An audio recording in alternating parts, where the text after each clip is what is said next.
This is brand new, motherfucker. I'm sure your mama starved in the past. That's why she came here, like all these other people have, to look for a better life. I can see the shame in your fucked up face, puto. I see the shame in you.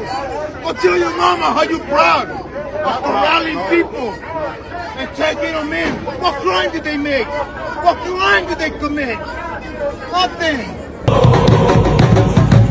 We are Los Angeles.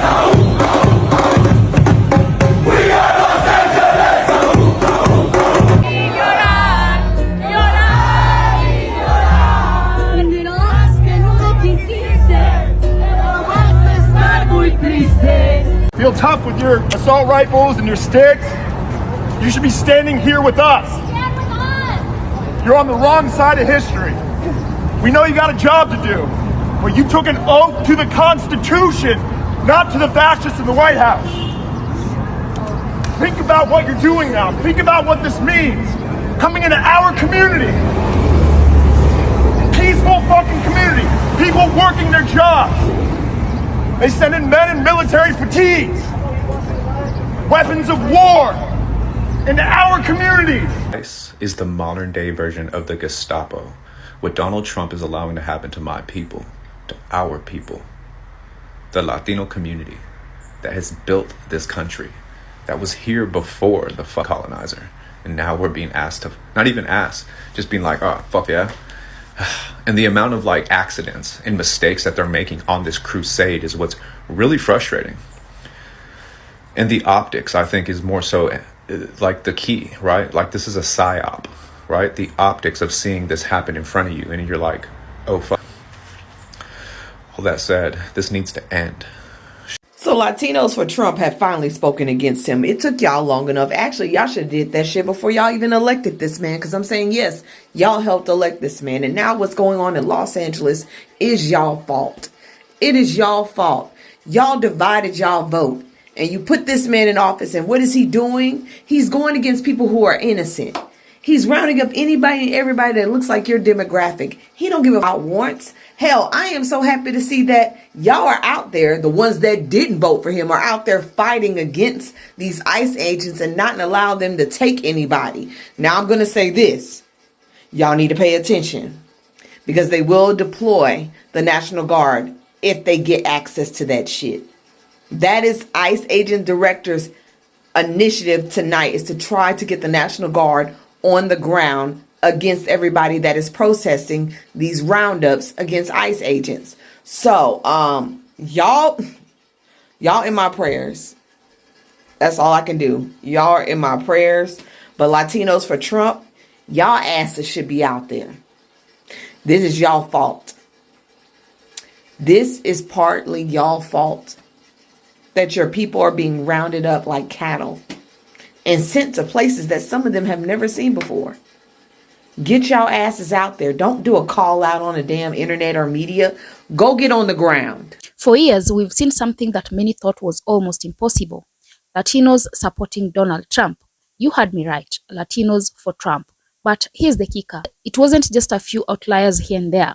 It was a movement. It was rallies. It was votes. And it's hard to ignore the irony now because those very same Latinos are the ones who are feeling the burn of Trump's policies firsthand, especially on immigration.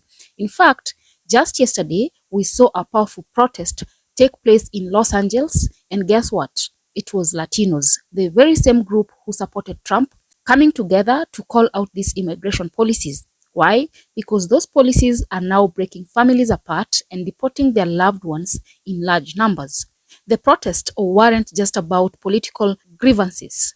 They were about real lives being impacted. This isn't a theoretical situation. It's happening right now. So how did we get here? Why did Latinos support a man whose policies were clearly against their best interest? And why are we seeing them speak out now? Today, we are diving deep into this issue. We are talking about the paradox of supporting someone who doesn't seem to care about your community, only to realize too late the price that comes with that loyalty. I just got a couple things to say to my Latino brothers and sisters in LA. Number one, we love you. We love you. Black people and Latino people in LA, we love each other. Yeah, we have our little family issues, but we love each other, and we'll love you and we will support you. If you need to shoulder the crown, we got you. Now, let me tell you this. Number two, you already know this, but I'm going to reiterate it for you. The Latino community is the heart and soul of Los Angeles. I'm going to repeat it. You are the heart and soul of this city. You are this. You are Los Dodgers. You are the heart and soul of this city. We will do whatever we can, the rest of us, to help you, to support you. You are important to us. Now, let me expand it a little bit to the immigrant community. I don't care if you're Haitian. I don't care if you're Armenian. I don't care if you're West African, East African, wherever you come from, China, Korea. You are also the heart and soul of the city. The immigrant community is so important to the city, man. We got your back, whatever you need. I'm so tired of seeing families being split up. I'm so tired of the disgusting ways in which these folks are conducting their business. It's disgusting to me. We got your back. So it's really early in the morning, and I already seen 3 lives of Black people talking about how they have no sympathy for immigrants. They were saying that on Sunday, everyone who got arrested, where they have people who have really bad records, who have been unalive people, who have, I cannot even say those things here, but have, 2 children or whatever.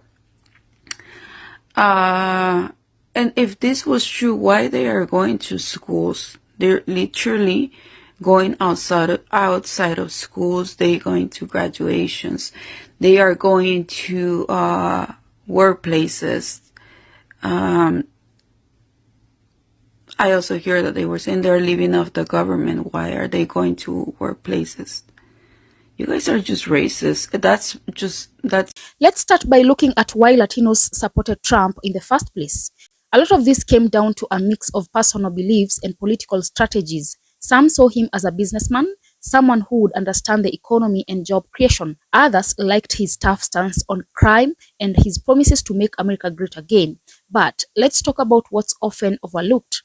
There was a strong appeal to the idea that Trump's brand of nationalism and conservatism could protect the American way of life. For some Latinos, especially those who are first-generation immigrants or children of immigrants, they thought Trump's tough stance on illegal immigration would somehow strengthen their position as legal or American citizens.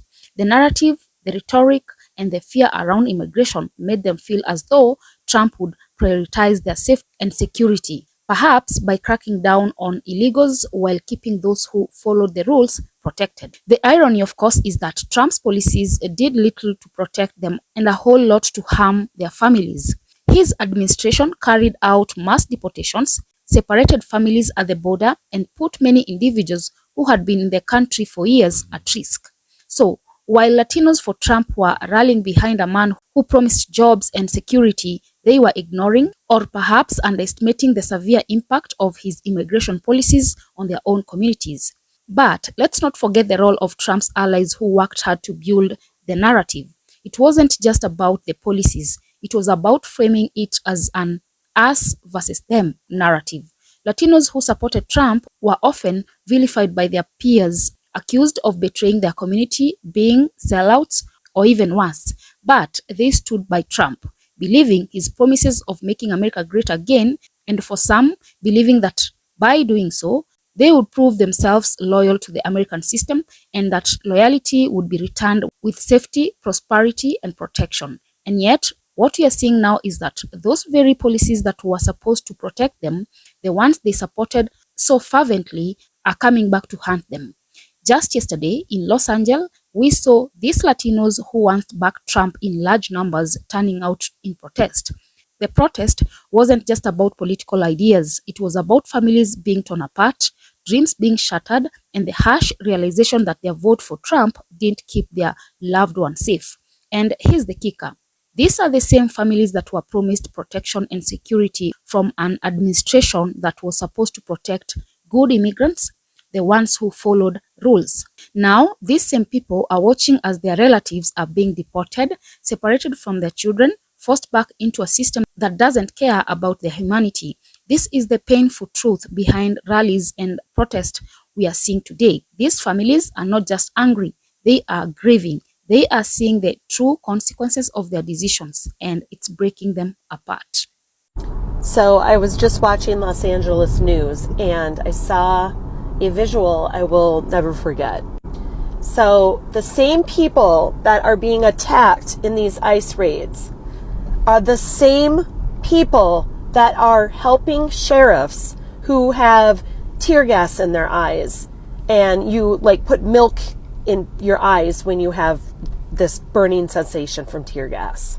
Hell, I don't know, maybe it's pepper spray or freaking bear spray at this point. So there was a news story today of a restaurant, a Mexican restaurant in downtown LA, who was helping officers yesterday by putting milk on their eyes because they had tear gas in their eyes.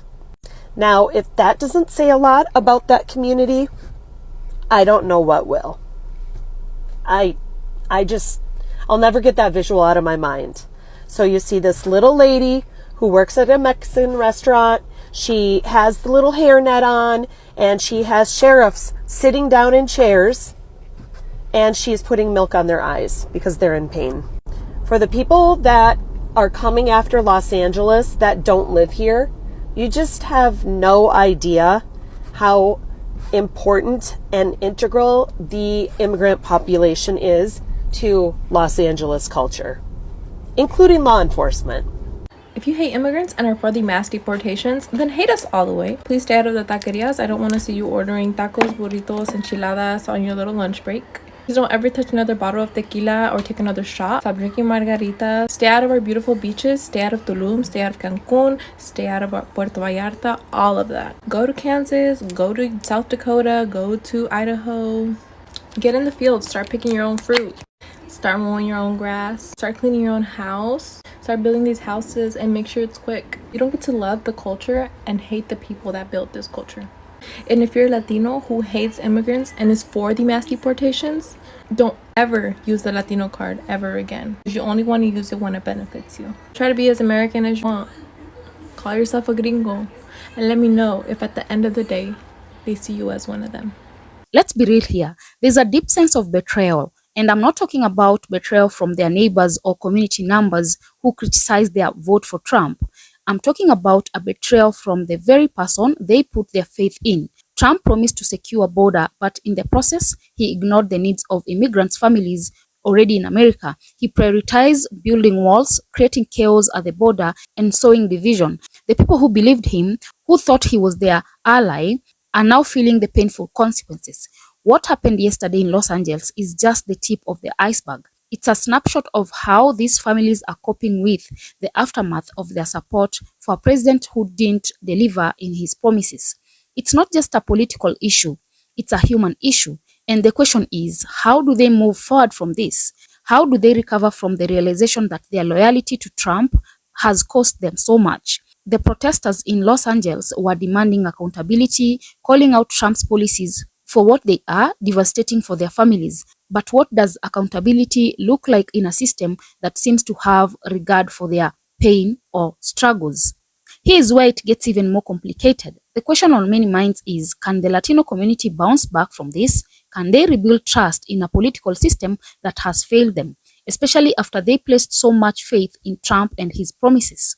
For years, the Latino vote was seen as a swing vote, one that could tip the scales in any election. But if we are being honest, this is going to change the way a lot of Latinos view politics moving forward. If their support for Trump didn't protect them, who can they trust? Can they trust politicians who have consistently used them for votes but never truly delivered? And let's not forget the layer picture here. The irony of all this is how the Trump administration used the Latino vote for its own gain. Trump's rhetoric and policies made it easy to demonize immigrants, especially undocumented ones. And yet, here we are, with the very same people who once cheered him on, being forced to protest for their survival. The question isn't just about whether they'll continue to support Trump or his policies. It's about whether they'll ever feel safe enough to trust the political system again. What are we witnessing right now is a community that is waking up from a long political dream. The fallout from supporting Trump's policies has been felt in real ways. families torn apart, children separated from their parents, dreams crushed. But now this community is demanding justice, accountability, and most importantly, respect. So what do you think? Can the Latino community rebuild trust in the political system after all this? Will they ever feel truly heard and protected? Let me know in the comments, guys. Also remember to subscribe, like, and share as well. And until next time, bye-bye.